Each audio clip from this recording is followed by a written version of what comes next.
À 59 ans, Glenn Corbett avoue enfin quel était l'amour de sa vie. Glenn Corbett est né Glenn Edwin Rothenberg le 17 août 1933 à Elmont, en Californie. Il a grandi dans une famille ouvrière modeste. Dès son plus jeune âge, Corbett a manifesté un intérêt pour la narration, le cinéma et les figures héroïques qui dominaient le grand écran pendant l'âge d'or d'Hollywood. Sa jeunesse n'a pas été marquée par le privilège, mais plutôt par la persévérance, la discipline et une volonté instinctive de s'accomplir, des qualités qui se sont traduites plus tard dans sa carrière d'acteur. Avant de se lancer à Hollywood, Corbett a servi dans la marine américaine où son passage dans l'armée a façonné davantage son caractère. Ces années de service lui ont inculqué un sens de l'honneur, de la résilience et de l'autonomie qu'il a conservé dans sa vie personnelle et professionnelle. Beaucoup de ceux qui ont travaillé avec lui plus tard ont noté que son expérience militaire lui donnait une confiance inébranlable et une humilité tranquille, des traits d'œuvre qui le rendaient accessible au public et respecté par ses pairs dans l'industrie. Après avoir terminé son service, Corbett a poursuivi des études supérieures, s'est impliqué dans des productions théâtrales universitaires, une décision qui allait réorienter le cours de sa vie. Son physique robuste, sa voix imposante et son charisme naturel ont rapidement attiré l'attention de son entourage. Encouragé par ses pairs et ses professeurs, il a décidé de tenter sa chance en tant qu'acteur professionnel.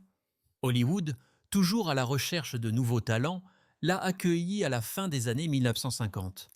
Il a rapidement commencé à faire des apparitions au cinéma et à la télévision où son style discret et sa forte présence physique le distinguaient de bon nombre de ses contemporains. La carrière de Corbett a atteint une reconnaissance nationale lorsqu'il a été choisi pour remplacer George Mahares dans la populaire série télévisée Route 66. Assumer un rôle aussi apprécié n'était pas une tâche facile. Pourtant, Corbett a réussi à apporter sa propre personnalité au rôle de Link Casey, un vétéran du Vietnam parcourant les autoroutes américaines.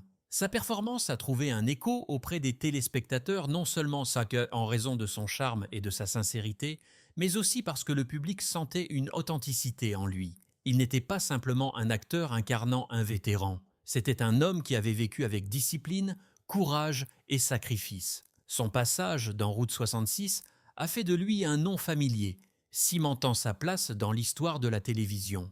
Au-delà de Route 66, la carrière de Glenn Corbett comprend un large éventail de rôles au cinéma et à la télévision.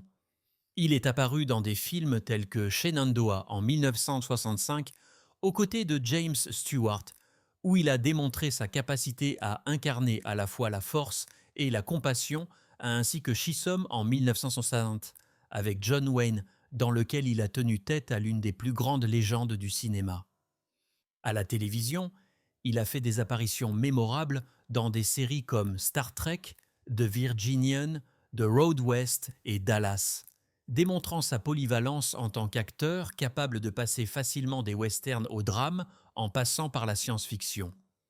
Chaque rôle a ajouté une nouvelle dimension à sa réputation d'interprète fiable et authentique, capable d'élever n'importe quelle production. L'héritage de Corbett ne réside pas seulement dans les personnages qu'il a incarnés, mais aussi dans l'impression qu'il a laissée sur ses collègues et ses fans. Connu hors écran comme un homme gentil, humble et authentique, il a évité les pièges des excès d'Hollywood et s'est plutôt concentré sur son art et sa famille. Il était admiré pour son professionnalisme sur le plateau, toujours préparé, toujours respectueux et jamais du genre à exiger les projecteurs. Pour ceux qui l'ont connu, Glenn Corbett représentait le meilleur de ce qu'un acteur hollywoodien pouvait être. Talentueux sans arrogance, travailleur sans se plaindre et charismatique sans prétention. La vie personnelle de Glenn Corbett a été marquée par plusieurs mariages qui reflétaient différents chapitres de son parcours en tant qu'homme et acteur.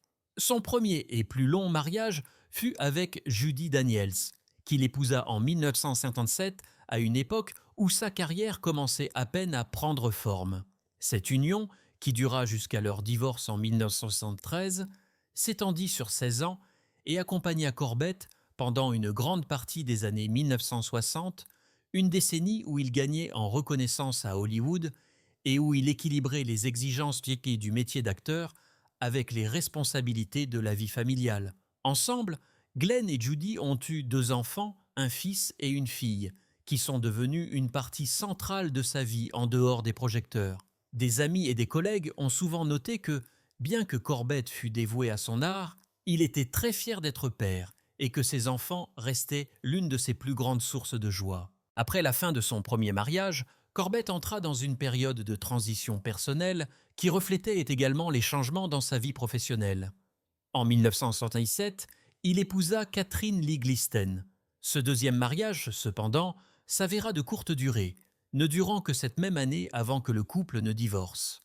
La brièveté de la relation suggérait que Corbett, bien qu'à la recherche de compagnie, avait peut-être du mal à trouver une stabilité durable dans sa vie amoureuse après le long chapitre avec Judy Daniels. 1 an plus tard, en 1978, il contracta un autre mariage avec Jackie Lynn Henry. Comme le précédent, ce mariage ne dura pas non plus au-delà de l'année de son commencement. Malgré le caractère éphémère de ses mariages ultérieurs, il représentait l'espoir continu de Corbett de trouver l'amour et le lien, même au milieu des complexités de sa carrière et de sa situation personnelle.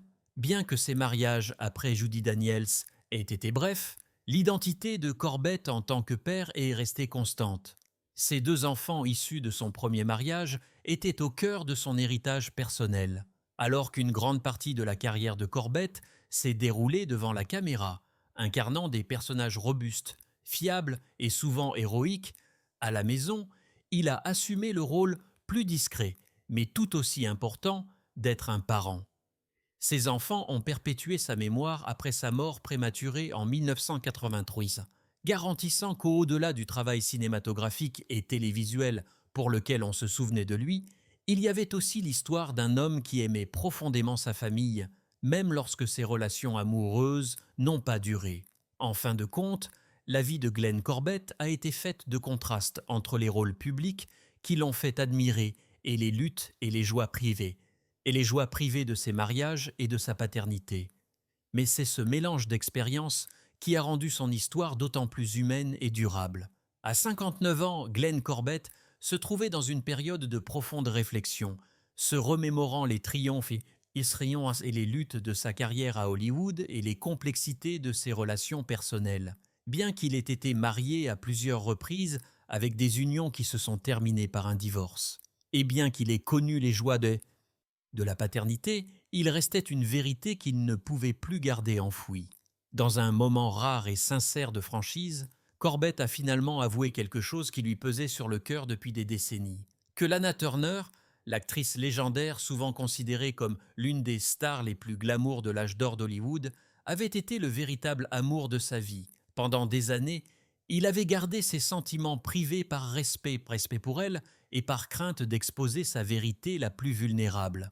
Mais à l'approche de la fin de la cinquantaine, il ne pouvait plus nier ce qu'il ressentait. « C'est elle qui a vraiment capturé mon âme », a admis Corbett, sa voix empreinte à la fois de tendresse et de nostalgie.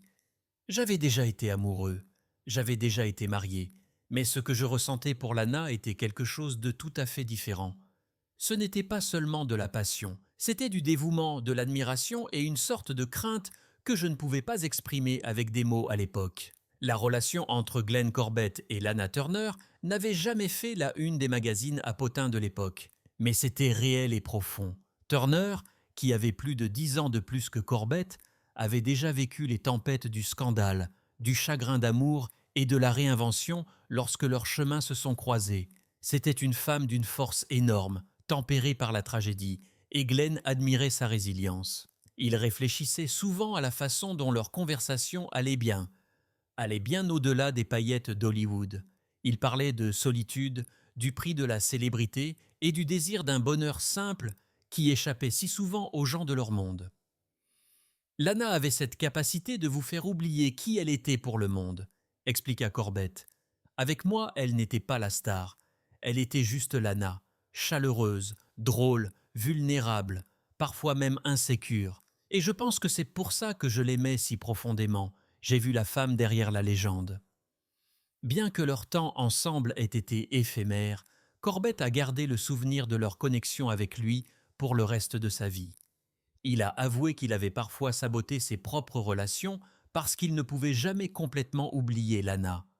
Il y avait toujours la comparaison silencieuse, la norme silencieuse qu'elle avait établie, même s'il ne l'avait jamais admis ouvertement avant bien plus tard. La vérité est que je n'ai jamais pu comparer qui que ce soit d'autre à elle, a-t-il déclaré. Et je ne voulais pas. Elle était l'amour de ma vie, même si les circonstances ont fait qu'elle n'a jamais pu être complètement à moi.